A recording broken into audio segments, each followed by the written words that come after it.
తెలంగాణ సాంస్కృతిక సారథి కళాకారులు పుల్లపాడు గ్రామానికి రావడం జరిగింది.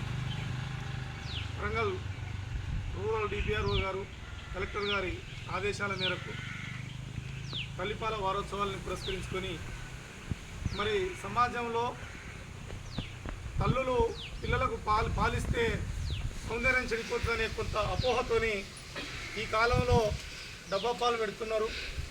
మరి వెనకట తల్లులు పిల్లలకు తల్లిపాలను ఇస్తే చాలా దృఢంగా బలంగా ఆరోగ్యంగా జీవితాంతం వాళ్ళకు రోగ నిరోధక శక్తితోని ఉండేవారు. అందరూ కూడా తల్లిపాలు శిశువుకు పుట్టిన బిడ్డకు తప్పనిసరిగా తల్లిపాలు ఇవ్వాలి.